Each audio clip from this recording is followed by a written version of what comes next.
Assalamualaikum warahmatullahi wabarakatuh. Salam sejahtera bagi kita semua. Om Swastiastu, Namo Buddhaya, salam kebajikan, rahayu. Perkenalkan, saya Ibu Petri Priyatni, guru kimia dari SMA Plus Negeri 2 Banyuasin 3, Provinsi Sumatera Selatan. Indonesia tanah airku, tanah tumpah darahku. Waalaikumsalam warahmatullahi wabarakatuh. Terima kasih, duduk kembali. Sudah lama nggak ketemu, jadi mengucapkan nilai kimia bersama. Chemistry selalu diamini. Petri selalu diamini. Pada pembelajaran kimia kali ini, kita akan mempelajari termokimia. Silakan perhatikan video berikut. Pernahkah Anda berteduh di bawah pohon ketika siang hari dan kemudian merasa sejuk? Mengapa saat berada di sekitar api unggun Anda merasa hangat? Rasa sejuk dan hangat dalam kedua peristiwa tersebut erat kaitannya dengan perubahan aliran kalor atau panas yang terjadi. Reaksi fotosintesis pada tumbuhan membutuhkan panas matahari sebagai energi untuk membantu molekul kompleks dari molekul sederhana. Panas matahari diserap ke dalam tumbuhan atau sistem sehingga kita yang berada di lingkungan atau luar sistem merasa sejuk. Perhatikan gambar es yang mencair. Es yang dibiarkan dalam suhu ruang lama-lama akan mencair. Es sebagai sistem menyerap kalor dari lingkungan sehingga terjadi pencairan. Reaksi fotosintesis dan pencairan es merupakan contoh reaksi endoterm. Reaksi pembakaran yang terjadi pada kayu bakar di api unggun memecah molekul kompleks kayu menjadi molekul yang sederhana. Hal tersebut menyebabkan adanya aliran kalor yang dilepaskan dari sistem ke lingkungan, sehingga kita merasa hangat. Perhatikan gambar pembekuan air. Air yang berada pada suhu dingin lama-kelamaan dapat membeku. Air sebagai sistem melepas kalor ke lingkungan sehingga terjadi pembekuan. Reaksi pembakaran dan pembekuan air merupakan contoh reaksi eksoterm. Energi panas atau kalor yang diserap atau dilepaskan dari suatu reaksi kimia dapat dikonversi menjadi bentuk energi lain, misalnya energi listrik. Dalam bab ini akan dipelajari mengenai termokimia. Cabang ilmu ini dapat diaplikasikan untuk menentukan efisiensi suatu mesin dengan menghitung perubahan entalpi atau kalor reaksi kimia yang terjadi di dalamnya. Oke, pada termokimia, setelah melihat video apersepsi tadi, kita akan mencoba mempelajari di kimia ini.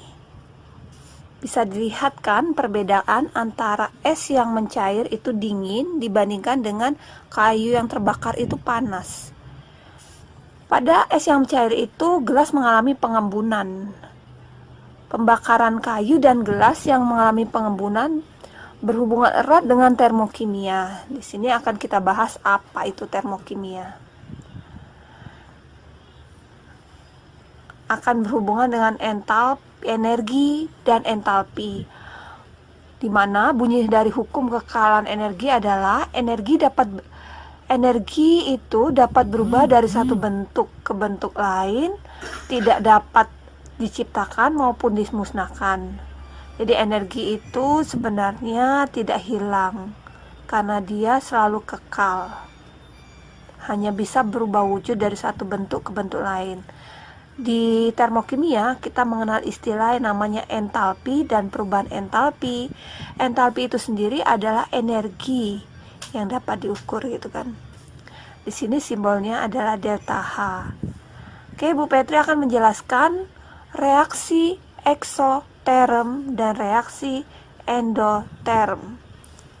Reaksi eksoterm seperti pada gambar ini terlihat bahwa yang namanya sistem itu di tengah, yang sekelilingnya namanya lingkungan, gitu ya. Kalau Bu Petri coba edit, terus dia akan hilang ya.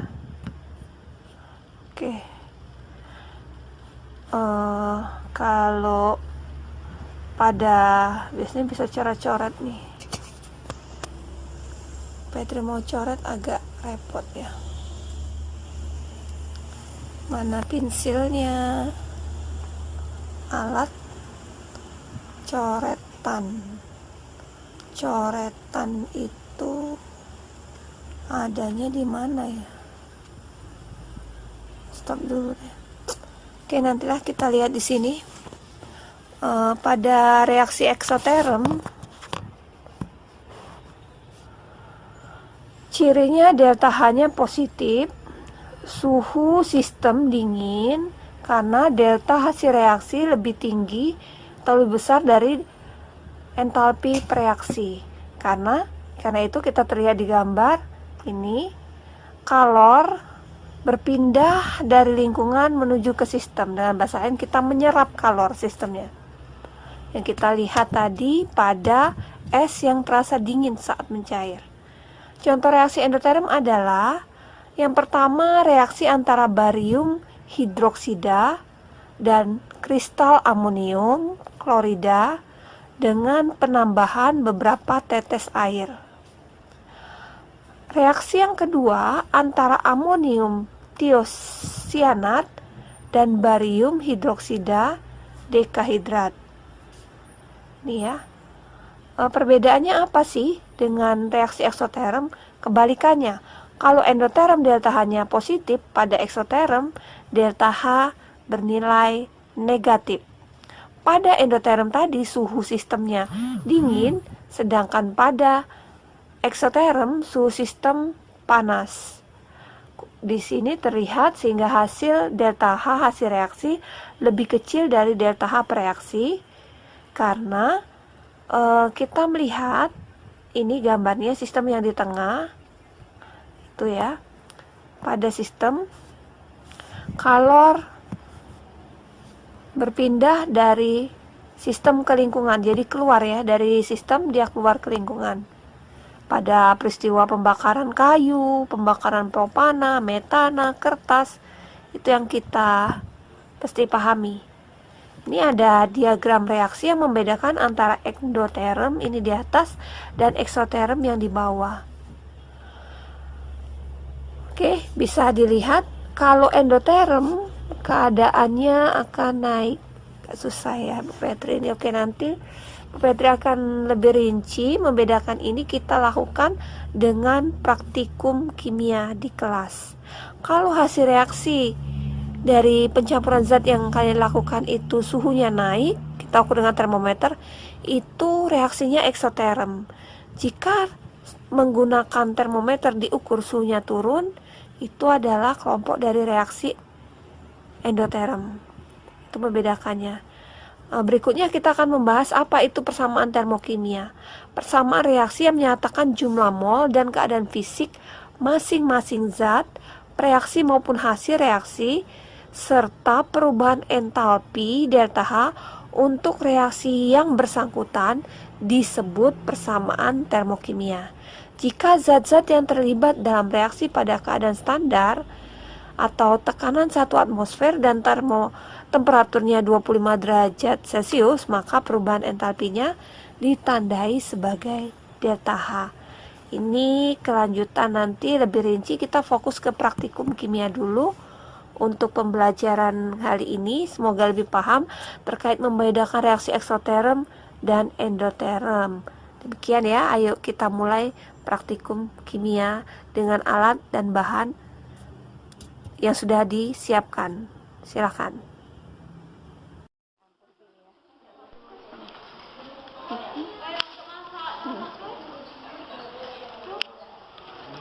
Yang itu suhunya tinggi, air sementara berapa suhunya misalnya diukur, terus setelah ditambah yang deterjen itu kan naik suhu terakhirnya berapa, baru kan mesin sini kalau dikocok. kena backclean turun Bu Esu.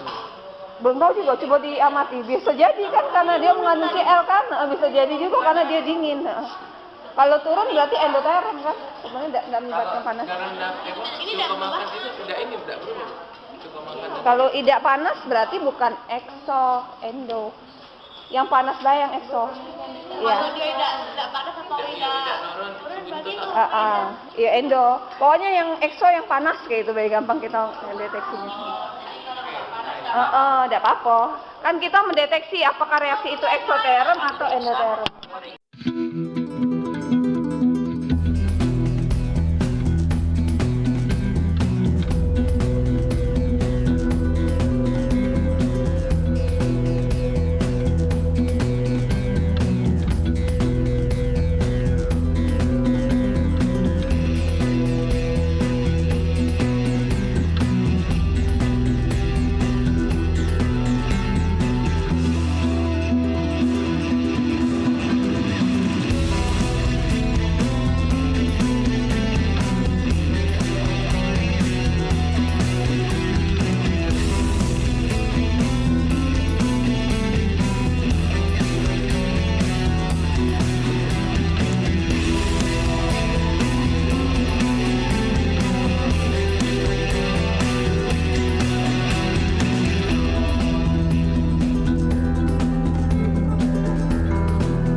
Assalamualaikum warahmatullahi wabarakatuh. Perkenalkan kami dari kelompok 1. Di sini kami akan menguji reaksi eksoterm dengan reaksi endoterm. Sebelumnya, saya Khalida Zia, di sebelah kanan saya Kutami, saya Siti Rahmayana, saya Sabrina Nurul Aziza, saya Dede Pramudia, saya Rahma Aulia, saya Izati Kristi, saya Muhammad Maika.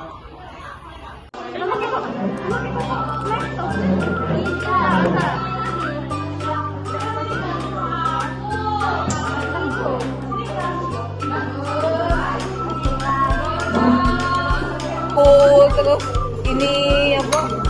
Anu kali sih kita praktikum sebelumnya.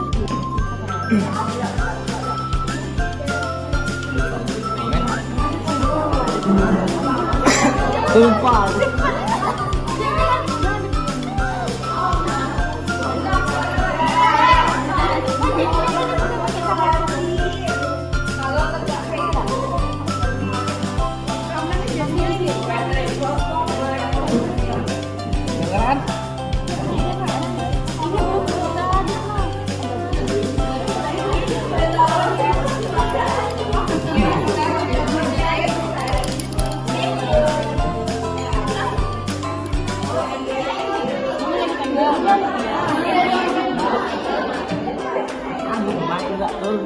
sih kan? Tidak ada di bawah mana? Ini rusak gitu. Kayak kelihatan tuh.